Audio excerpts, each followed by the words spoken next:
स्वाहा तत्सवितुर्वरेण्यं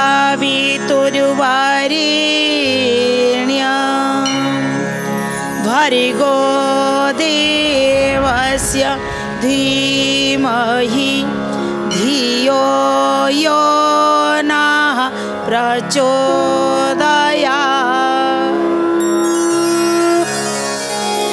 नमस्कार दर्शक बंधु, प्रार्थना लाइफ अभिन्न स्वादर शिक्षा भित्तिक जुगोपयोगी नूतन कार्यक्रम प्रज्ञा पुराण पवित्र अगणा को आपण मानकर दिव्य चेतना को सुस्वागत। दर्शक बंधु, आज सुंदर कथाटीए गृहस्थ जीवन मनुष्यर पतनर कारण की। आज्ञा एटा हूँ सत कथा।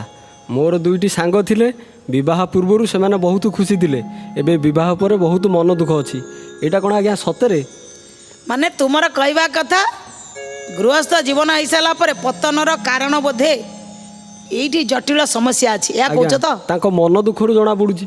अच्छा दर्शक बंधु, ये माने कहीं तो सही जाके पहुँची ना ना खाई पी कि अयसर अच्छा से आगू को देखिक अंगुर काले खटा अंगुर मूल ठिया होकि न खाई अंगुर काले खटा ता पूर्वर ये खटा भाविक अंगुर को प्रत्याख्यान करेंगे।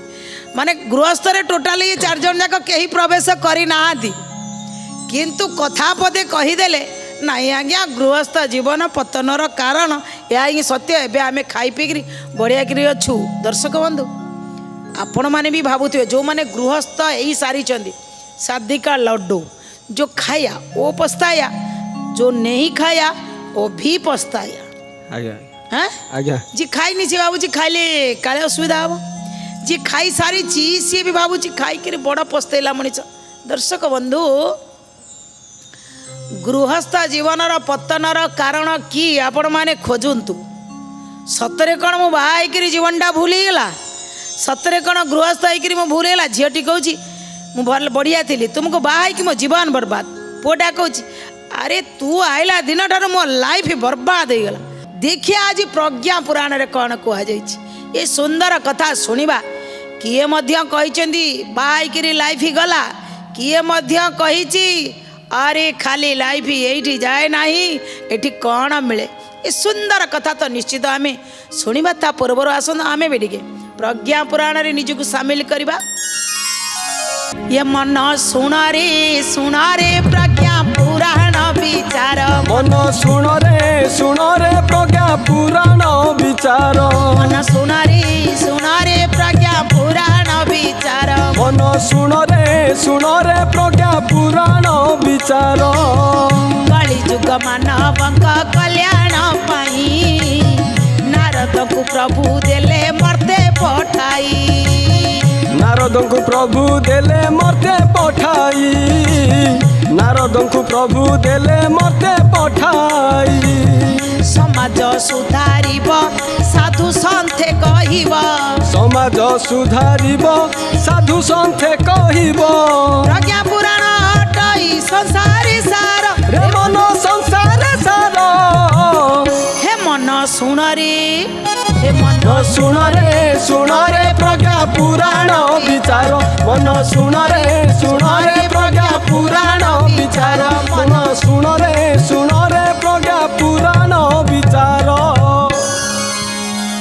दर्शक बंधु, गृहस्थ जीवन मनुष्य जीवनर पतनर कारण कि आज धौम्य ऋषि गंगा कूल सद्गृहस्थ माने बसिचंती।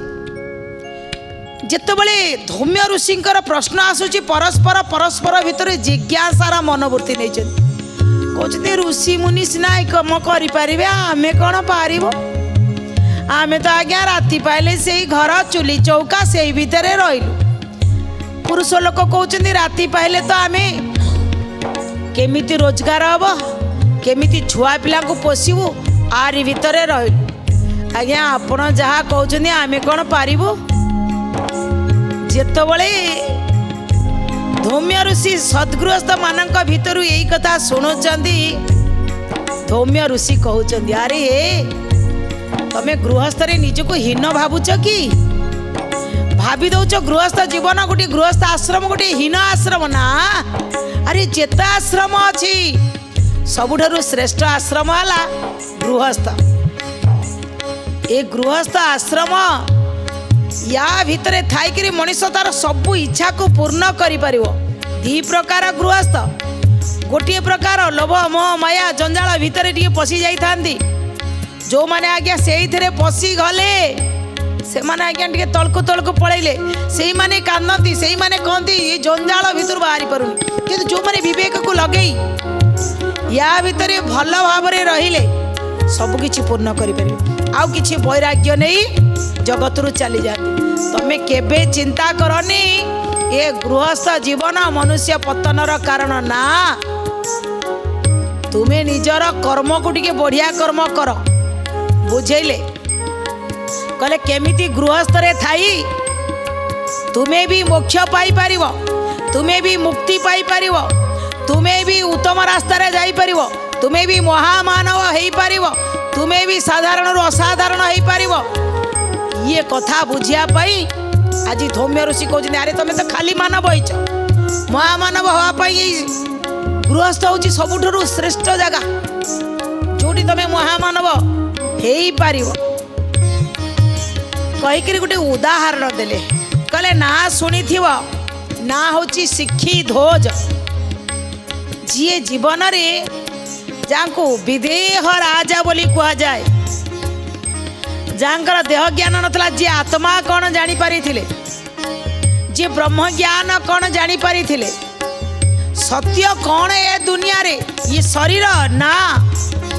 से राजांक कथा कहउचंदी कहले राजांकर जने रानी थिले, रानीकर ना होची चुड़ाला। ए चुड़ाला रानी सी ब्रह्म ज्ञानी नारी है ब्रह्म ज्ञान थिला, जानी पारी थिले कौन करवा दरकार कौन न करवा दरकार, केमिति ये संसार भीतर को आमे आसीचंती यही भितर थाई करी आमे केमिति ब्रह्म ज्ञान को प्राप्त करवा, आत्म कल्याण केमिति आमर होई परिबो। आमे आत्म कल्याण रास्ता रे जीवा सहित आम पछरे आमर उत्तराधिकारी भी आत्म कल्याण पाइबे, केमिति भल रास्ता रे जीवे। ए कथा जଣା थिला रानी चुड़ाला को जेतबे सिखी दोजु को विवाह करि सारले किछि दिन पूरा बढ़िया गिरी रहिले। धीरे धीरे धीरे धीरे रानीकर यही सद्भाव देखि सारा पर राजा भितर दर्शक बंधु साधारणतः पुरुष लोक मान पाखरे सी चाहते जी नारीटा मो ठारू अधिक आग को जाऊ टिके कोठी ना कोठी पौरुष तो टिके आघात लगे। आज शिक्षित दोजो को से भाया लगिला जे चुड़ाला केमिति एते आग को पळेले किंतु मु किछि करि पारुनी, से कौन करिया पई चिंता कले। आज धौम्य ऋषि जितेबाला कहते गृहस्थ रही गृहस्थ यदि उपयुक्त कर्तव्य पालन करें ये गृहस्थ भी आपण आत्म ज्ञान पाइपर, आत्म कल्याण आपणकर हो पार। आज से उदाहरण दौरान शिखी ध्वजों कथा। राजा राजा जितेबाला बयस विवाहर सरीगला दर्शक बंधु से समय मन भीतर गोटे अलग भावना था प्रत्येक गृहस्थर विवाहर पर किछि वर्ष पर्यंत बास मो स्त्री बढ़िया ये घर बढ़िया सब बढ़िया बढ़िया बढ़िया जितेबाला किछि माने बाहागर प्रथम दर्शक बंधु स्त्री केंदी लागे कहली चंद्रमुखी भारी बढ़िया किछि दिन पर टिके सूरजमुखी टिके टिके कथा आसीबो तापर आज्ञा ज्वालामुखी हे जिवे हला सेता बळे आज्ञा पुरुष लोकटी भावे काई भाई कि मु पस्तेइली। आज सेही कथा को कहउचंती शिखी ध्वज जेतेबळे फास्ट ये गृहस्थ भितर किछि दिन चलिले सब ठीक ठाक अच्छी। रानी मध्य खुशी दौरान आनंद अनुभव करुछन, राज सुख उपभोग करुछन, प्रजा माने किछि बढ़िया माने बढ़िया बढ़िया कहि जयकार करुछन। किंतु धीरे धीरे रानीकर जितेबाला आत्मज्ञान आसी जाइए, आत्म कल्याण ब्रह्म ज्ञान जानी जाइछन्ती, ब्रह्म ज्ञान प्राप्त हो जाइए। आउ सबुबले राजा किछि गोटे कहले रानी कहते धीर स्तूर्य कौन सी एते विचलित हबार नहीं किंतु राजा भितर आसला ये रानी ब्रह्मज्ञानी हो गले मु कौन पाई ये मत हवा को अधिकरू कहले पचारे आगे मंत्री की ब्रह्मज्ञानी हाँपाई कौन करिया को पड़ो कहले दान धर्म करूना कहले दियो दान धर्म कर आउ कौन करेंगे ना सत्संग करूना हाँ सत्संग भी कर जहाँ कहले मंत्री मानक उपदेश सब कले पुणी किछि दिन कले ना ना ना ये दान धर्म रे किछि हो पारुनी आउ कौन करिया को पड़ो ना एकांत वास करी स्त्री पिला समस्त टे दूरे जाई किछि दिन मु भीतर बसी तपस्या करी ता द्वारा भी सी भाविले ना ये भी हो पारुनी से रानी की कहउचंदी कौन कहउचंदी कहउचंदी दीर्घ काल राज सुख भोग कली मोही दान धर्म करी मन को शांति मिलू नाही जय जय जगन्नाथ जगतर नाथ सबिहे कुहंती तुमको अनाथर नाथ ए सन्यासी परिवन को गमन करी एकांतरे रही परम सुख भोग करी जय जय जगन्नाथ जगतर नाथ सबिहे कुहंती तुमको अनाथर नाथ। दर्शक बंधु कहले दीर्घ काल धरी मु राज सुख भोग कर सारे पत्नी सुख भी भोग कर सारे तुम्हें मते सुखी करिच मना नहीं जेतबले चुड़ाला कहले मो विवाह पर कौन तुम दुखी हो जाइछ मु कौन तुम किसी दुख देइछि पत्नी हिसाब रे किसी दुख देइछि कि कहले ना ना ताकु नि तुम्हें मते सुख देइछ किंतु साधु सन्यासी मानकर तांकर मन ना सुखरे विचलित ना दुखरे विचलित ना समृद्धि रे ना पतन रे ना ना मन भितर किसी विक्षोभ अच्छी कौन सी साधु सन्त पाखे एगुड़ाक ना मु भावुची मु जदि टिके वन को जाई एकांत वास करी टिके तपस्या करी तुम ठारू जो सुख पाउची वन रे परम सुख पाई। दर्शक बंधु जेतबले चुड़ाला राजा एतिकी कथा कहउचंदी जे मो वन को गले महा सुख अनुभव करी चुड़ाला कहले अरे हठात राजा जेतबले पळेबे प्रजा माने कहबे राजा कौन पाई मन को चली गले खाली टेरे मु दोषी आई जीवी ए स्त्रीटा खराब है बोली राजा छाड़ी की पळेले। अच्छा सबु जिनिसर गोटे समय अछि समय अनुसार सब परिवर्तन हुए बसंत ऋतु रे जदि फूल फुटे फल फलिला बेलू हेमंत ऋतु हो जाइथिबो वर्तमान तुमर जहा उचित जड़े कह बसंत ऋतु रे फूल कहीं फुटिला फल भी फलू हो पारनी वर्तमान तुमर जो बयस तुम्हें गृहस्थ को संभाल यही समय तुम्हें कौन तपस्या करिया को वन को जीव वार्धक्य आसी जाऊ आमे दी जण मिसिकी जीवा एबे कहीं जावाई चाहूच रानी चुड़ाला कहउचंदी ए सठिक समय आसिले कार्य सफल हुए बसंत रे फूल फुटिले हेमंत फल दिए जय जय जगन्नाथ जगतर नाथ सबिए कुहंती तुमको अनाथर नाथ ए वृद्धा अवस्था सिगले आमे वन को जीवा गृहरे रहीण गृहस्थ धर्म पालू नथिबा जय जय जगन्नाथ जगतर नाथ सबिए कुहंती तुमको अनाथर नाथ कहले वार्धक्य आसी जाऊ वृद्धा अवस्था हो परिपक्व जेतबले सन्यास नबा कथा सेही समय आमे पति पत्नी दुई जन जाक वनगमन करवा कहले वर्तमान तो आमर जो समय जेमिति वर्णाश्रम चारि आश्रम भितर गोटे ब्रह्मचर्य गृहस्थ बानप्रस्थ सन्यास वर्तमान आमे गृहस्थ धर्म रे अछंदी तुम गृहस्थ धर्म रे सन्यास कथा कहीं चिंता करूच किंतु राजा तांको कथा सुनिले नाही राति रे रानी सोईचंदी रानी सोईथिबा अवस्था रे घोड़ा रे चढ़ी जाई जंगल रे पहुँची गले। कौन घटिला रानी का कथा को चिंता कले नहीं। राजा कले हयो तुम्हें मु एका जीवी बन को तुमको नेबिनी, तुम्हें राजसुख भोग कर, तुम्हें एठी भलरे थाओ, किंतु मु एका जीवी। तुम्हें मते वन को जीवाई तपस्या करने ब्रह्म ज्ञान प्राप्त आत्म कल्याणर उन्नति रे बाधा सृष्टि कर नाही।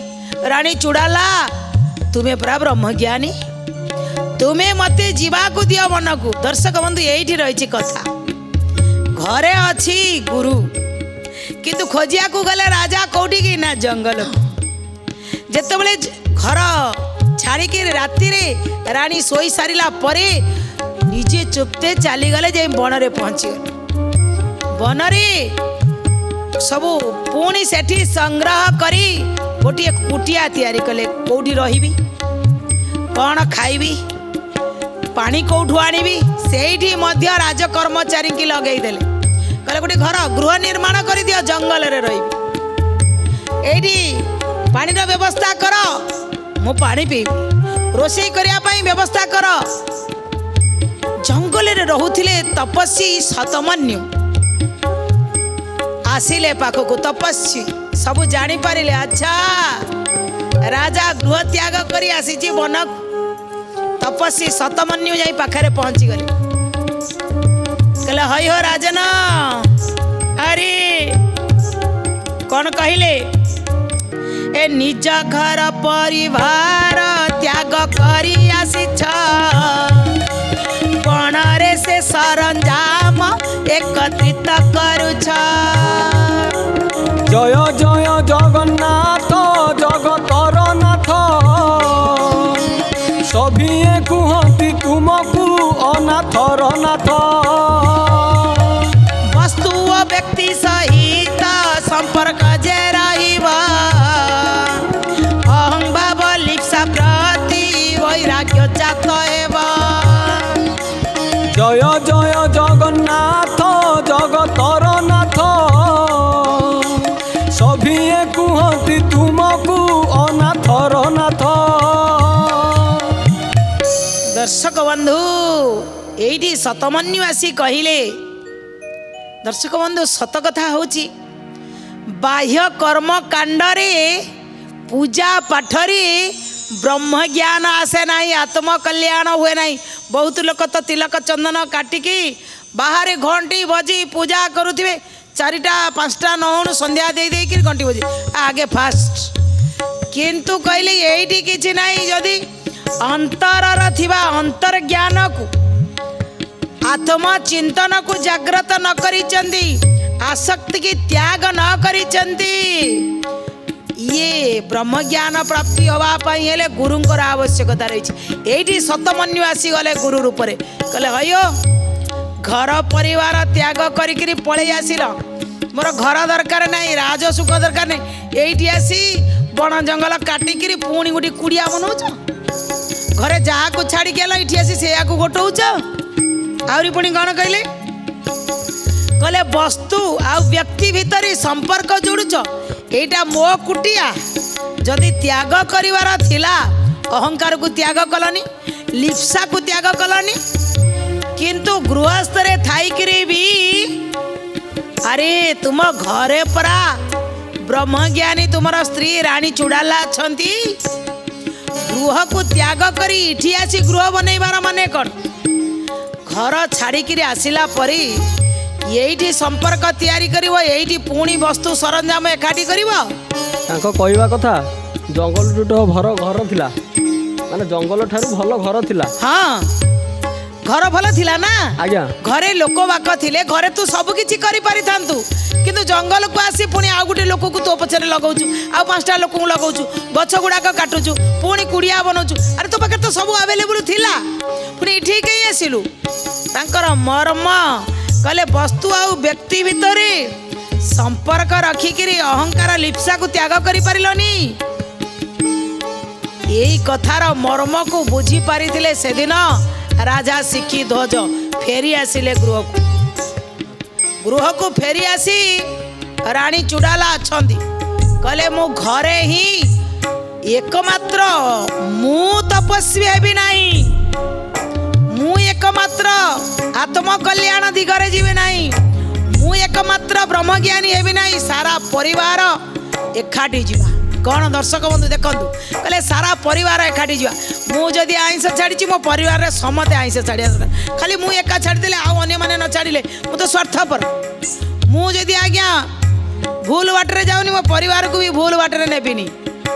राजा शिखिध्वज सारा परिवार को शिखेले ब्रह्म ज्ञान। जानिचंती से परिवार एते उन्नत हला, तांकरी वंशधर माने बाल्य खिला ऋषि रूप रे ये जगत को आसिले देव संस्कृतिर उत्थान पाई जम्बूद्वीप रे प्रचार प्रसार कले। सेही माने हेले तांकरी वंशधर हेले बाल्य खिला ऋषि। दर्शक बंधु गृह भितरे थाई एठी शिखिध्वज प्रमाण करिदेले ना गृहस्थ जीवन केबे पतनर कारण नुह। ये गृहस्थ जीवन रे थाई मनुष्यर आत्मकल्याण आसीबार मार्ग पाइब, मनुष्य ब्रह्म ज्ञान प्राप्त करिबार मार्ग पाइब, मनुष्य सद चिंतनर मार्ग पाइब। तार समस्त इच्छा को सफलता करने सहित तार परवर्ती वंशधर माने मध्य ऋषि मुनि भली उत्तम वंशधर, आदर्श वंशधर, विवेकवान वंशधर ए घर भितर आसीपार। शिखिध्वज प्रमाण करिया सहित प्रज्ञा पुराण रे मध्य धौम्य ऋषि प्रमाण करुछन्ति केबे गृहस्थ जीवन पतनर कारण नुह। आज्ञा आज्ञा यदि बढ़िया सुशीला सुगुणवती धर्मपत्नी मिलवा सहित निजको यदि टिके बदलाई दब ताले गृहस्थ जीवन ही एठी बहुत बढ़िया। आज्ञा जी आमर प्रज्ञा पुराण देखिए सी सीना बदलिबे कौन समस्त बदली पारे? समस्ते बदलिया को चेष्टा जारी रही प्रार्थना लाइफ रे बदलंतु। दर्शक बंधु आज कथा को आम ये रखुचु। चलतु दुई बार भगवान नाम संकीर्तन करवा। प्रज्ञा नारायण नारायण नारायण, प्रज्ञा नारायण नारायण नारायण, प्रज्ञा नारायण नारायण नारायण, प्रज्ञा नारायण नारायण नारायण, प्रज्ञा नारायण भवतारायण, प्रज्ञा नारायण भवतारायण, श्रीमन्नारायण नारायण नारायण, श्रीमन्नारायण नारायण नारायण, श्रीमन्नारायण नारायण नारायण। दर्शक बंधु विदाय नवा पूर्वर सुंदर कथाटीए वायु कोण जोटा कि पश्चिम आउ उत्तर ये दीटार कोण जो होची वायु कोण। वायु कोण रे जदि आमर घर अच्छी सेठी केबे आमे वृद्ध पितामाता को रखिबा नै। जदि वायु कोण रे वृद्ध पितामाता को आमे रखुचंती तो जानतु से माने बयस हवा पूर्वर आगे भांगी पड़े, आगे तांकर देह असुस्थ रहिबो। केबे भी वायु कोण रे पितामाता गृह करंतु नाही। ई कामनार सहित रहूछु। नमस्कार। श्रीमद् प्रज्ञा पुराणाय नमो नमः।